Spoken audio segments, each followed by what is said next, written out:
Hare Krishna. In the last episode, I had told you about Subhadra. Today we are going to talk about Queen Kunti. Who was Kunti?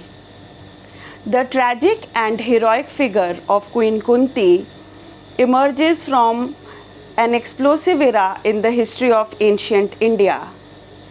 As described in the Mahabharata, India's grand epic poem of 1,10,000 couplets, Kunti was the wife of King Pandu, daughter of Shursen, and the mother of 5 illustrious sons known as the Pandavas. She was one of the central characters in a complex political drama that started 50 centuries ago in the battlefield of Kurukshetra. That was a war of ascendancy that changed the course of world history. Pandu became king as his elder brother Dhritarashtra became blind. Dhritarashtra later married Gandhari and fathered 100 sons. This was the ruling family of the Kaurav dynasty, of whom the most ambitious and cruel and eldest was Duryodhan. Kunti was the daughter of King Shursen, the king of the famous Yadu dynasty. As related in the Mahabharata, she was a woman of beauty and character. She had mild manners and great social and moral values. She was a woman of great vows and always followed the dharma or religion. Kunti rejoiced in the law and was great in her vows. She possessed an unusual benediction. When she was a child, her father Shursen had gifted her to his childless cousin and friend Kunti Bhoj, hence the name Kunti. One day the powerful sage Durvasa came to her house and was pleased by Kunti's selfless service. Foreseeing that she would have difficulty conceiving children, Durvasa gave her a benediction or blessing that she could invoke any god, any demigod, and beget a son. It so happened that one day, out of curiosity, as a teenager, Kunti invoked the sun god or Surya and begot a child who was later known as Karn and was raised by a poor couple. In the meantime, Kunti was married to King Pandu. After Kunti married Pandu, he was placed under a curse that prevented him from begetting children. As a result, Pandu retired with his wives Kunti and Madri and went to the forest. First Kunti invoked Dharma, the demigod of religion, and after repeating the invocation, in due course of time, she gave birth to a child. When the child was born, a sound with no visible source said, "This child will be known as Yudhishthir. He will be virtuous, he will be famous throughout all the 3 worlds." Having been blessed with a virtuous son, Pandu then asked Kunti for a son of great physical strength. Thus, Kunti invoked Vayu, the demigod of air, and begot a child who was known as Bhim. Upon Bhim's birth, the supernatural voice said, "This child will be the foremost of all strong men." Thereafter, Pandu consulted with great sages in the forest and asked Kunti to observe vows of austerity for 1 complete year. After 1 year, Kunti invoked the demigod of heaven, Indra, and from Indra, in due course of time, she had a son called Arjun. When Arjun was born, a sound with no visible source said, "This child will spread your fame far and wide and will be very, very strong and will be invincible in character. After the birth of Arjun, Kunti shared her benediction with Pandu's second wife Madri, and in due course of time, Madri gave birth to two sons named Nakul and Sahadev. All these five sons of Pandu, named Yudhishthir, Bhim, Arjun, Nakul, and Sahadev, came to be known as Pandavas. Now, since Pandu had retired from the throne and gone to the forest, Dhritarashtra had temporarily assumed the throne until Pandu's eldest son Yudhishthir came of age. However, long before that, Pandu died as a result of the curse, and his second wife Madri ascended his funeral pyre and died along with him. That left the five Pandavas in the care of Queen Kunti. After Pandu's death, the sages living in the forest brought all the five princes and Kunti to Hastinapur, the capital city near the present day Delhi. At Hastinapur, all the five princes were given all sorts of training and were brought up in a royal manner, giving them knowledge of all the Vedas and Shastras and training in all the weapons. In Hastinapur, the capital city of the kingdom, the royal princes, the five princes,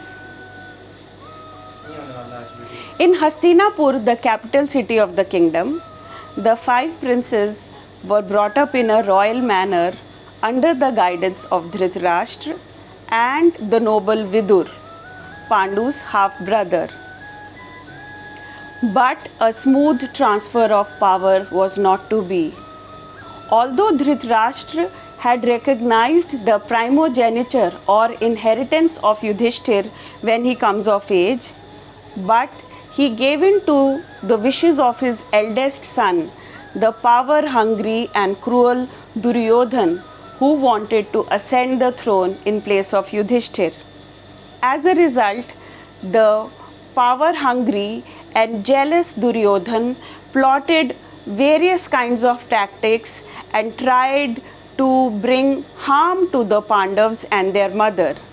Once he brought them to a palace and tried to set it on fire. When Duryodhan tried to set that palace on fire, miraculously Kunti and her five sons escaped from that fire. And how they escaped from the fire? Because they were under the loving protection of Sri Krishna, who had incarnated to perform his earthly pastimes. Eventually, Duryodhan, a clever politician, cheated the Pandavas in a gambling match, and as a result of the defeat, the Pandavas lost their wife Draupadi to the Kauravas, and she was very badly abused by the Kauravas, and they were sentenced to a period of 13 years of exile in the forest. Pandavas went to forest for 13 years along with their mother Kunti, and in between all this, Kunti was very, very sad.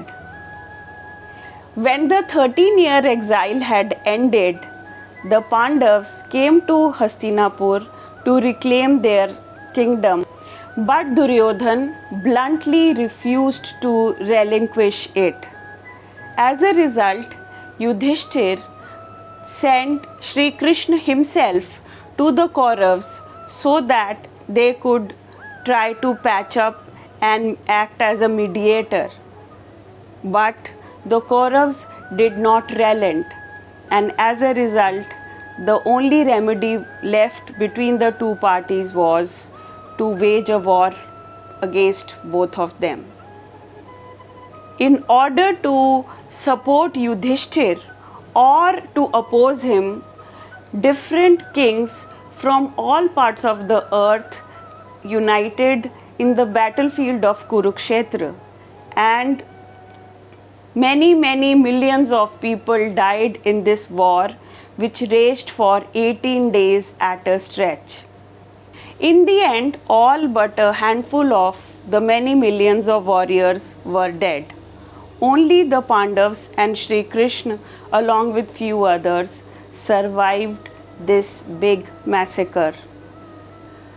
The Kauravas, Duryodhan and his brothers, were devastated. In a desperate gesture of revenge, one of the surviving Kauravas, Ashwathama, mercilessly killed all the sons of Draupadi. Queen Kunti thus suffered a final blow, the loss of her grandchildren, and she was very sad. Ashwathama was let free only by the compassion of Draupadi, the murdered son's mother and the daughter-in-law of Queen Kunti. However, the shameless Ashwathama did not stop here. He made one more attempt to kill the last heir of the Pandav clan by hurling the powerful Brahmastra weapon in the womb of Uttara.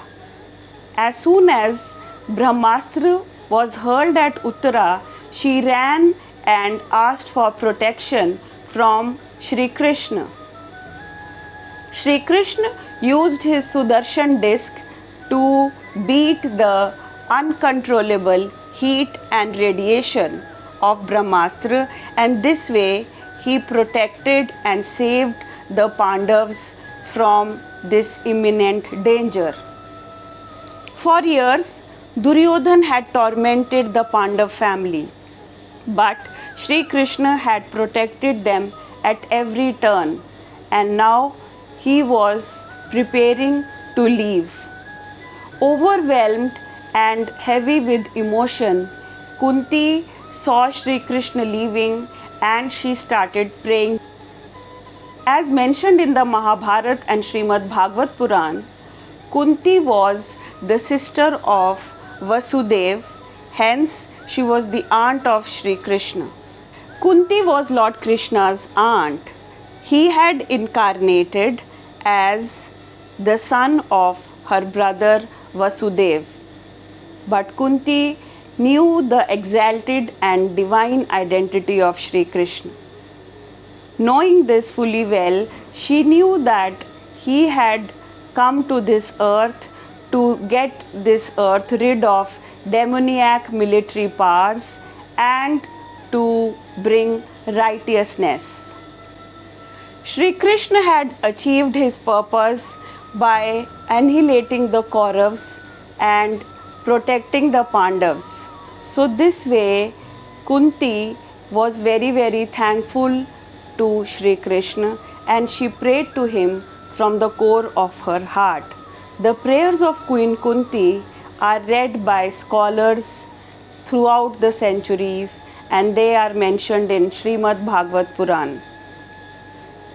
When Kunti prayed to Sri Krishna that, "O Lord, don't leave us, because when all the sufferings are inflicted on us, we remember only you."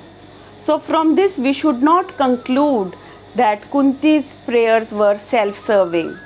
Instead, she prayed in a very humble and submissive manner, and with full humility she surrendered to Sri Krishna as she knew his identity, and she was the most intelligent woman.